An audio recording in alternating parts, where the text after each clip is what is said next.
You're easily replaceable, don't forget it. My name is Marco. I'm 29, work construction for Creswell Electric in Phoenix, and I'd been with Jessica for 3 years. That night, sitting in our apartment kitchen while she scrolled through texts from her ex-boyfriend Tyler, those words hit me like a sledgehammer to the chest. I'd asked her why Tyler kept messaging her about unfinished business. Simple question. Her response wasn't just cruel, it was calculated. She didn't even look up from her phone when she said it. "You're right," I told her, keeping my voice steady. I should remember that. Something shifted in me that moment. Not anger exactly, more like clarity. Jessica had always talked down to me, but this felt different. This felt like a warning I should have heard months ago. She laughed, still typing. "Good. Now stop being paranoid about Tyler. He's just a friend." I watched her fingers move across the screen, responding to messages she wouldn't let me see. The apartment suddenly felt smaller. 3 years of walking on eggshells. 3 years of her correcting how I dressed, how I spoke to her friends, how I held my fork at dinner. 3 years of being told I was lucky she put up with me. "I'm going for a drive," I said. "Whatever. Pick up milk on your way back." I grabbed my keys and walked out. In my truck, I sat for a long time thinking about Victoria, Jessica's cousin. At family gatherings, Victoria would catch my eye when Jessica made one of her cutting remarks. She'd shake her head slightly, like she was apologizing for something that wasn't her fault. Once, at Jessica's birthday party, Victoria had pulled me aside. "You don't deserve the way she talks to you," she'd whispered. "Someone should tell you that." I'd brushed it off then. Family loyalty, I figured. But sitting in that truck, I realized Victoria had been the only person in Jessica's circle who ever treated me like I mattered. My phone buzzed. A text from Jessica. "And get the organic milk. Not the cheap stuff." I stared at that message for a full minute. Then I deleted it without responding and drove to the hardware store instead. Not because I needed anything, just because I could. When I got home 2 hours later, Jessica was asleep. I stood in the doorway watching her, and for the first time in months I felt nothing. No affection, no frustration, no guilt about Tyler's messages. Just empty space where 3 years of trying to be good enough used to live. I went to the kitchen and wrote Victoria's number on a piece of paper. I'd gotten it from Jessica's phone months ago, back when I still cared about being included in family plans. Tomorrow, I decided, I'd use it. Jessica and I met at a bar in Scottsdale when I was 26.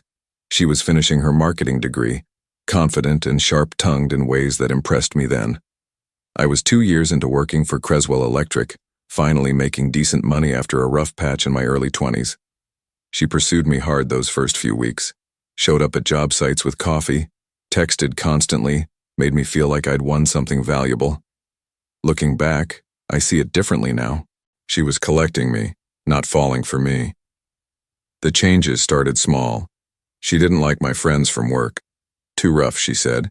She picked out new clothes for me, said my old ones made her embarrassed to be seen with me. When I got promoted to crew supervisor, she rolled her eyes and said, "Don't let it go to your head. It's still just manual labor." Her family gatherings were the worst. Jessica's parents, Robert and Patricia, owned 3 furniture stores across Phoenix. They'd ask what I did, and when I said electrical work, they'd nod politely before changing the subject. Jessica never defended me. She'd laugh along when her dad made jokes about blue-collar wisdom, or when her mom wondered aloud if I'd ever want to advance to something more professional. But Victoria was different. She was 27, taught 2nd grade at an elementary school in Tempe, and she'd actually ask about my work. Real questions, like she cared about the answers. When I explained how we were rewiring the old courthouse downtown, she listened. When Jessica's dad made another crack about electricians, Victoria would redirect the conversation. "Marco fixed my garbage disposal last month," she told everyone at Easter dinner. "Saved me $300 and did it better than any service company would have." Jessica shot her a look. "He likes playing with tools." "He likes helping people," Victoria corrected quietly. I caught her eye across the table. She smiled and something warm spread through my chest that had nothing to do with gratitude. The warning signs with Jessica multiplied over the months. She started going out with friends and not inviting me. When I asked about it, she'd say, "You wouldn't fit in." She criticized everything. How I loaded the dishwasher, how I drove, how I pronounced certain words. When Tyler started texting her 6 months ago, she got defensive instantly.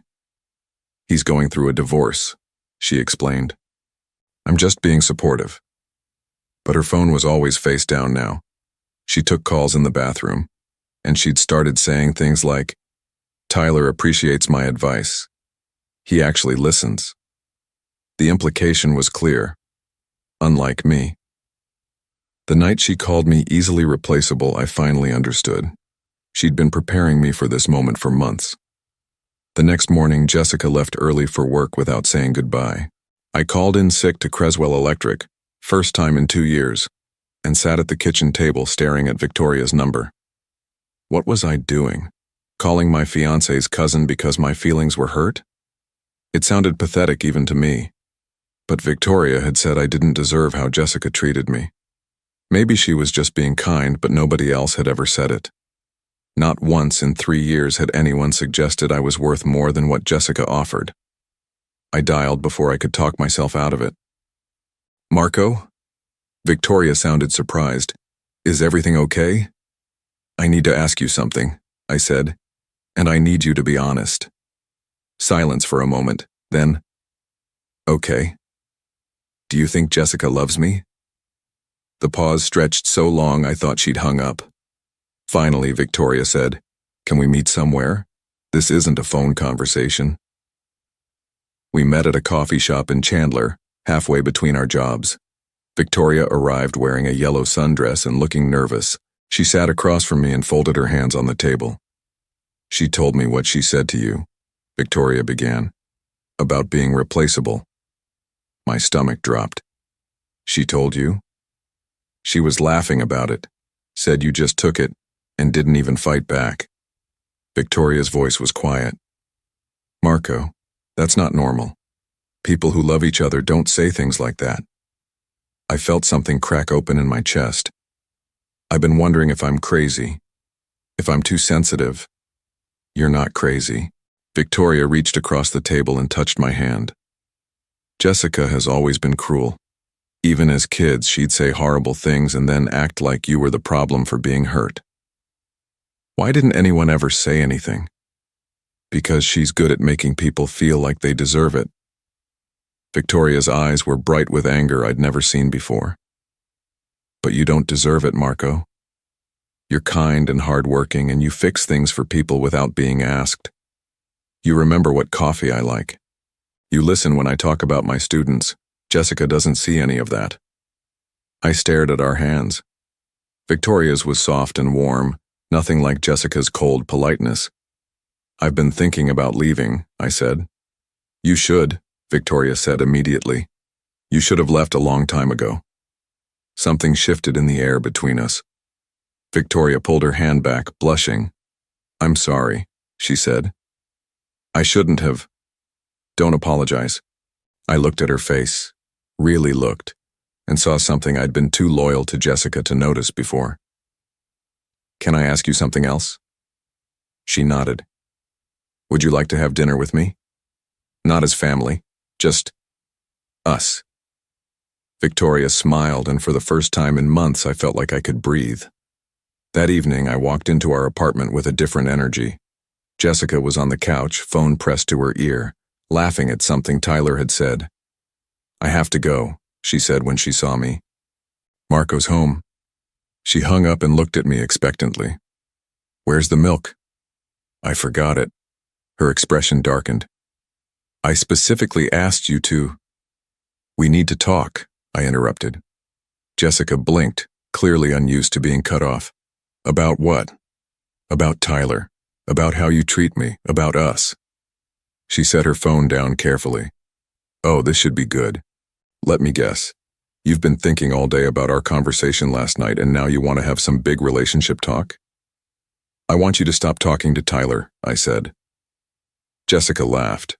Actually laughed. Excuse me? I'm not comfortable with it. The constant texting, the phone calls. It's not appropriate for someone who's engaged. Tyler is my friend. I'm not going to cut off a friendship because you're insecure. It's not about insecurity. It's exactly about insecurity. Jessica stood up, crossing her arms. This is what I mean, Marco. You're so threatened by everything. Tyler has a successful law practice. He drives a BMW. He owns a house in Scottsdale. Of course that makes you uncomfortable. The words hit exactly where she intended. But instead of the usual shame spiral, I felt something else. Clarity. You're right, I said. I am uncomfortable, but not because of Tyler's money. Then what? Because my fiancé is emotionally cheating on me and acting like I'm crazy for noticing. Jessica's face went cold. Emotionally cheating? Marco, that's ridiculous. Is it? When's the last time you laughed at something I said? When's the last time you took a call from me in front of other people? When's the last time you defended me to anyone? I shouldn't have to defend you. Yes, you should. The words came out louder than I intended. That's what people do when they love someone. They defend them. They support them. They don't tell them they're easily replaceable. Jessica stared at me for a long moment. Then she smiled, and it was the coldest expression I'd ever seen on her face. You want to know the truth, Marco? Tyler asked me to move in with him. He's getting a divorce and he wants me to be there when it's final. I told him I was engaged, but honestly, I'm starting to think I made a mistake. The words should have devastated me. 6 months ago, they would have. Instead, I felt relieved. So you are cheating? I'm keeping my options open, she said, which is exactly what someone should do when they're with a person who'll never be anything more than an electrician. There's nothing wrong with being an electrician. There's nothing wrong with it if you're satisfied with mediocrity, but I'm not. Jessica picked up her phone again. Tyler appreciates ambition. He appreciates intelligence. He appreciates someone who wants more from life than fixing other people's problems for hourly wages. I stood there absorbing the cruelty of it. 3 years of small cuts had led to this moment, Jessica revealing exactly what she thought of me. I'm going to stay at my brother's tonight, I said. Good. I'll call Tyler. At the door, I turned back. By the way, Jessica, I had coffee with Victoria today. Something flickered across her face. Why? She thinks I deserve better than this. Victoria doesn't know anything about relationships. She's been single for 2 years. Maybe she's just been waiting for the right person. I left before she could respond. In my truck, I called Victoria. How did it go? She asked. Exactly like you said it would. I started the engine. She chose Tyler. I'm sorry, Marco. Don't be. I think this is the best thing that could have happened. My brother Danny lived in a duplex in Mesa. He took one look at my face and grabbed 2 beers from his refrigerator. Jessica? He asked. I told him everything. Danny had never liked Jessica, but he'd kept quiet because he thought I was happy. As I talked, his expression grew darker. She's been planning this for months, he said when I finished. The comments about Tyler, the criticism, making you feel like garbage. She was setting you up to accept being dumped. Why not just break up with me? Because she wanted a backup plan. If things with Tyler didn't work out, she could keep you around. Danny took a long drink. Marco, you know I've never said anything about your relationships, but this woman is poison. The next morning, Victoria texted me, How are you doing? Instead of answering, I called her. Can I see you today? I need to tell you something. We met at the same coffee shop. This time, Victoria looked worried. Jessica called me last night, she said before I could speak. She told me you're going through some kind of emotional breakdown. She said you accused her of cheating and stormed out. Is that what she said? She wants me to talk sense into you, to remind you how good you have it with her. Victoria's voice was careful. She also said you were inappropriate with me yesterday. That you made her uncomfortable by calling me behind her back. I felt the trap closing. Jessica was turning her family against me before I could tell my side. Victoria, I need to ask you something, and I need you to trust me enough to answer honestly. She nodded. Has Jessica always been like this? Even when we were kids? Victoria was quiet for a long moment. Then, when Jessica was 15, she dated this boy named Kevin. Sweet kid, played guitar, worked at his dad's auto shop. Jessica spent months making fun of his clothes, his car, his family. Then one day she showed up at a family barbecue with Chad Morrison. You know, the Morrison kid whose family owns half the real estate in Scottsdale. What happened to Kevin? She dumped him by text.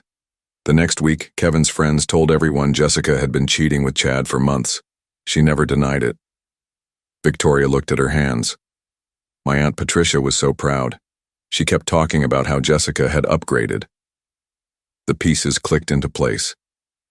This is her pattern.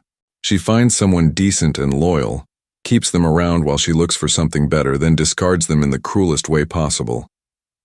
Victoria's voice was bitter. The whole family enables it because Jessica always ends up with someone richer or more successful. Except this time Tyler's married. Jessica doesn't care. She thinks the divorce means she won. Victoria looked up at me.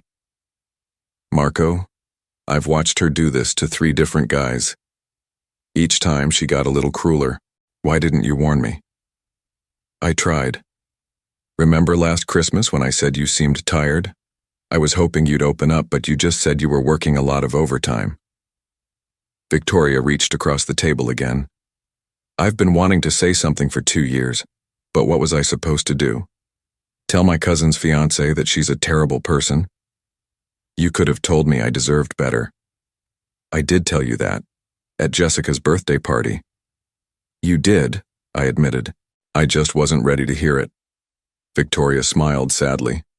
Are you ready now? I'm ready for a lot of things now. Over the next week, Jessica and I barely spoke. She stayed late at work most nights, and when she came home, she'd go straight to the bedroom to take calls from Tyler. I slept on the couch and counted the days until I could move out. But Victoria and I talked every day. Coffee meetings turned into lunch meetings. She told me about her students, her dreams of maybe becoming a principal someday. I told her about the restoration project I was working on at the old Phoenix Theater, how satisfying it was to bring something beautiful back to life. Jessica never asked about your work, Victoria observed one afternoon. She said it was boring. It's not boring. You light up when you talk about it. Victoria smiled. You should see your face when you explain how you figured out the original wiring system. Something was growing between us, something I'd never had with Jessica. Respect, genuine interest, laughter that wasn't at someone else's expense. Victoria, I said carefully, I need to tell you something. Okay. I'm falling for you. I know the timing is terrible and I know it's complicated because of Jessica. But I need you to know. Victoria was quiet for so long I thought I'd ruined everything. Then she said, I've had feelings for you since the first family dinner you came to. Jessica introduced you as her boyfriend and I remember thinking she didn't deserve you. Why didn't you say anything? Because you were with my cousin. Because I thought you loved her. Because I convinced myself I was just lonely. Victoria looked at me directly. But I wasn't lonely. I was just waiting for someone like you. What do we do about Jessica? We tell the truth. She's going to be furious, but she made her choice when she chose Tyler. She'll make it seem like we had an affair. Let her. Anyone who knows us will see through it. And anyone who doesn't know us well enough to see through it doesn't matter. Jessica's family reunion was scheduled for the following weekend at Robert and Patricia's house in Paradise Valley. Every year, the extended family gathered to celebrate Patricia's birthday and catch up on gossip. Jessica had been looking forward to showing off her engagement ring and talking about wedding plans. She'll expect you to come with her, Victoria said. Actually, I have a better idea. Friday night, I packed my things while Jessica was at Tyler's. I left the engagement ring on the kitchen counter with a note. You were right. I am easily replaceable. I hope Tyler makes you happy. Saturday morning, I picked up Victoria. She wore a blue dress that made her eyes look like the sky, and when she smiled at me, I felt something I'd never felt with Jessica. Peace. Are you nervous? She asked as we drove toward Paradise Valley. Terrified, I admitted, but also excited. Jessica's going to lose her mind. Good. Maybe she'll finally show everyone who she really is. Victoria laughed. My family's going to be shocked. Some of them, but I bet some of them have been waiting for this. We pulled into the driveway at exactly 2 p.m. Through the window, I could see Jessica holding court in the living room, probably telling everyone about her successful lawyer boyfriend and her bright future. She had no idea her past was about to catch up with her. Ready? Victoria asked, taking my hand. Ready. Jessica saw us through the window before we reached the front door. Her face went through several expressions: confusion, disbelief, then pure rage. By the time Patricia opened the door, Jessica was already pushing past relatives to get to us. What is this? She demanded, looking between Victoria and me. What are you doing here? Hello, Jessica, I said calmly. Victoria invited me. Invited you? You're my fiancé. Actually, I'm not. I kept my voice steady as the entire party turned to watch. Check your kitchen counter. Jessica's face went white. She pulled out her phone, probably to call someone back at the apartment. You left me for my cousin? She said loud enough for everyone to hear. You cheated on me with my own family? I never cheated on anyone, I said, unlike some people. Robert stepped forward. What's going on here? Jessica's been having an affair with Tyler Morrison for months, Victoria said clearly. She told Marco he was easily replaceable, so he left. That's not, Jessica started. Tyler's married, isn't he? Patricia interrupted, her voice sharp. The room fell silent. Jessica looked around at her family, realizing she'd lost control of the narrative. His divorce will be final soon, she said defensively. So you've been seeing a married man, said Victoria's father, Uncle Thomas, while engaged to Marco. It's not like that. It's exactly like that, Victoria said. And this isn't the first time. Remember Kevin? Remember David from college? Jessica's eyes darted around the room, looking for support that wasn't coming. Her carefully constructed image was crumbling in real time. At least Tyler has a future, she said desperately. At least he's not just some electrician. The contempt in her voice hung in the air. I saw several family members exchange glances. Marco's a good man, said Victoria's mother quietly. He's always been respectful and kind. He fixed our garage door last summer, added Uncle Thomas. Wouldn't take payment. He's helped half the family with electrical problems, said Patricia, looking at her daughter with obvious disappointment. Jessica realized she was trapped. Her family was seeing her clearly for the first time. Within 6 months, the whole story came out. Tyler's wife found the text messages and Jessica became a cautionary tale in their social circle. Tyler lost his partnership at the law firm and half his assets in the divorce. Jessica lost her job when the scandal reached her workplace.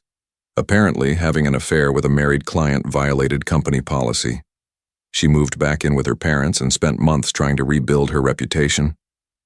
But Phoenix isn't that big a city, and people talk. Jessica learned what it felt like to be easily replaceable when her friends dropped her one by one. Victoria and I took our time. We dated properly, meeting each other's friends, building something real. A year later, I proposed at the same coffee shop where she'd first told me I deserved better.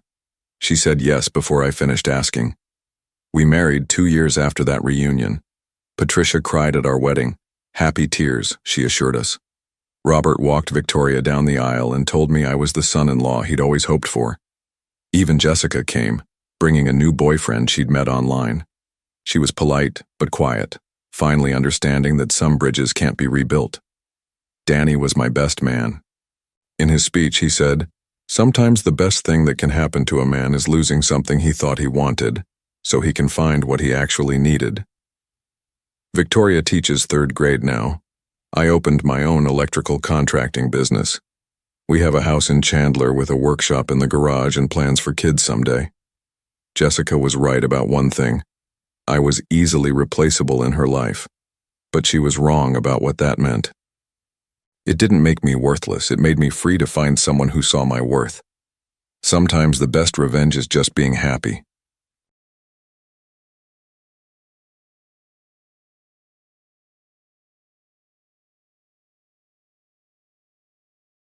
We've decided to move in a different direction. I read the text 3 times before it sank in. 9 months of work, the biggest deal in Northrise Apparel's history. And they were firing me by text message. My name is Eric Dalton. I'm